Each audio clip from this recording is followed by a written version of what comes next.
जय हिंद। इस वीडियो में हम समझते हैं कि चाइना गलवान से पीछे 40,000 फौज क्यों बुला के रखा है और वो ठंडी के दिन में क्या प्लान बना के रखा है और पाकिस्तान क्यों साइलेंट में बैठा हुआ है। साथ ही हम लोग जो हेलिना मिसाइल है, जो नामिका है, जो मैगलेव है, इसके जगह पे जो ब्रह्मास्त्र लाया गया है उस हथियार की चर्चा करते हैं। साथ ही जो अमेरिका ने ह्यूस्टन में चाइना की कॉन्सुलेट को बंद कर दिया है उसके बारे में हम लोग इस वीडियो में चर्चा करते हैं। देखिए, जो पैंगसो लेक वाला एरिया है, यहाँ से जो फिंगर वाला एरिया, पहाड़ को देखिएगा तो यहाँ उठा हुआ है, यहाँ नीचे हुआ है, तो ये फिंगर वाले एरिया से अभी भी चाइना पीछे नहीं हटा है। और जो इंटेलिजेंस रिपोर्ट बता रही है वो फिंगर 4 के पीछे जो एरिया है उस एरिया में चाइनीज सैनिकों का जमावड़ा बढ़ते जा रहा है। और चाइना क्या चाहता है कि इंडिया को इधर उलझा के रखे और ठंडी के दिन में हम लोग कोई उधर से एक्शन लेंगे।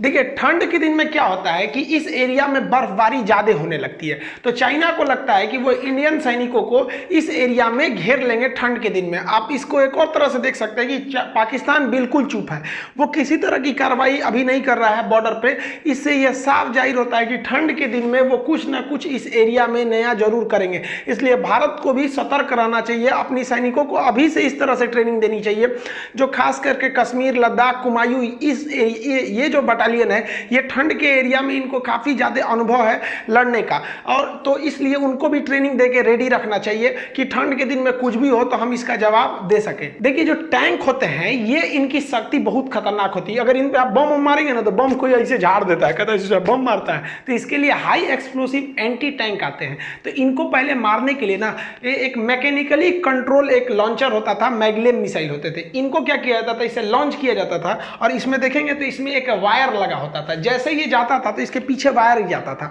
और एक जॉयस्टिक की मदद से इसको कंट्रोल किया जाता था और ये जाके इसे मारता था। 2 किलोमीटर 1.5 किलोमीटर इसकी रेंज होती थी। लेकिन इसकी खराबी क्या रहती थी कि जहां से ये फायर किए हैं तो वो इसकी लोकेशन आराम से पता चल जाती थी कि फायर कहां से आया है। तो आप एक फायर तो मार दिए तो एक टैंक तो उड़ गया, लेकिन दूसरा टैंक उसी रास्ते पे मार देता था, तो जो आपका फायर करने वाला जो गनमैन है वो भी मर जाता था।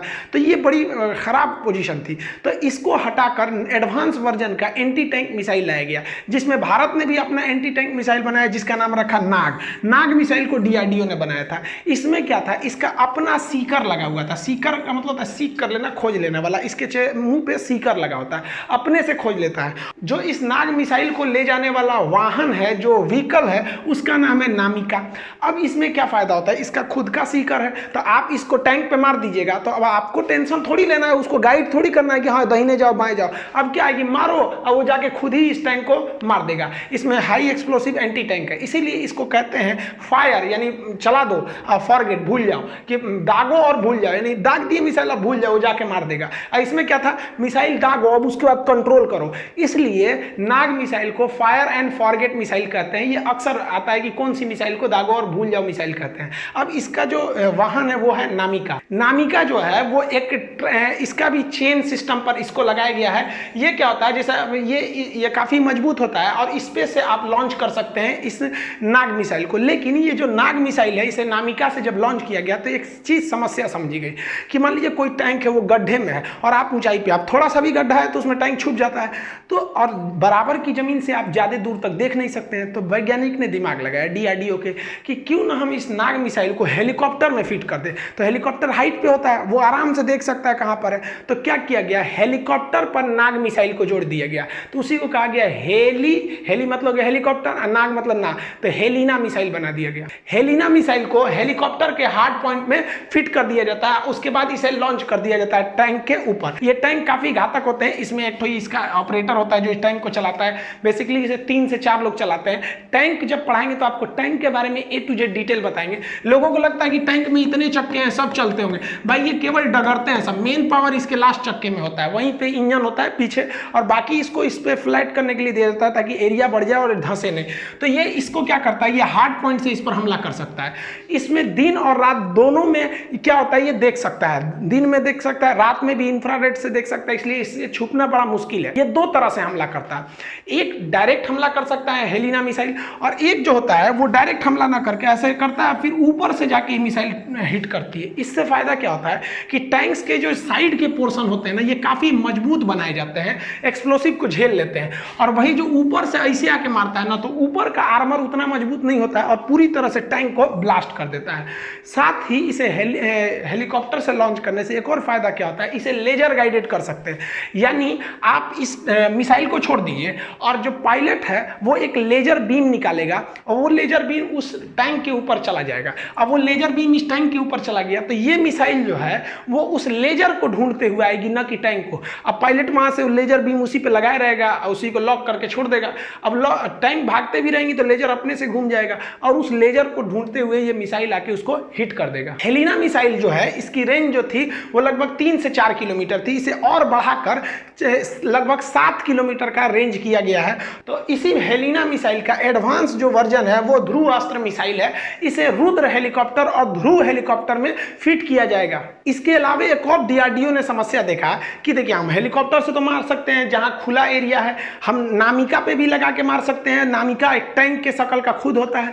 तो डीआरडीओ ने सोचा कि क्यों ना हम इसको मैन पोर्टेबल बना देते हैं, आदमी के कंधे पर। तो मैन पोर्टेबल बना दिया गया इसे और इसका लगभग 14 से 15 केजी वेट है। अब ये एक आदमी इसे लेके नहीं चला सकता है भाई, 14-15 केजी का तो वही रहेगा, तो उसके साथ एक और उसका रहता है जो उसमें लोड कर सकता है। तो वैसे हथियार जिसे एक से ज्यादा लोग चलाते हैं उसे डिटैचमेंट के हथियार कहते हैं, तो ये डिटैचमेंट आ जाएगा इसमें।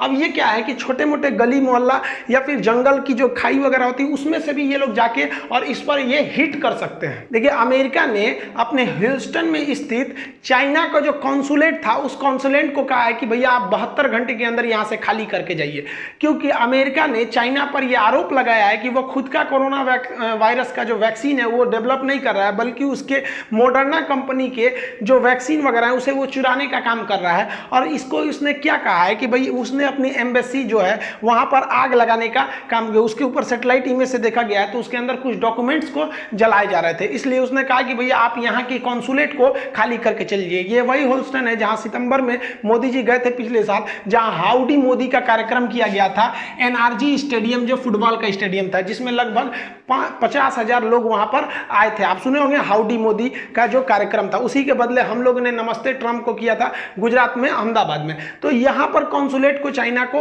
बंद कर दिया गया। चाइना ने कहा है कि भैया ये बहुत भेदभावपूर्ण है, चाइना के साथ व्यवहार ठीक नहीं किया जा रहा है। तो अमेरिका ने कहा कि भाई वियना कन्वेंशन के आधार पर अगर किसी भी राजदूत या कॉन्सुलेट को हम लोग विशेष शक्ति देते हैं उस पर कोई कार्रवाई नहीं कर सकते, लेकिन अगर वो स्पाइंग यानी जासूसी का काम करेगा तो हम उसे खाली करा सकते हैं। इसी आधार पर खाली करा दिया गया है। तो ऐसा भी कहा जा रहा है कि चाइना भी कह देगा अमेरिका के कॉन्सुलेट को आप भी चले जाइए। तो देखिए यूएस में जो है ना चुनाव होने वाले हैं नवंबर में।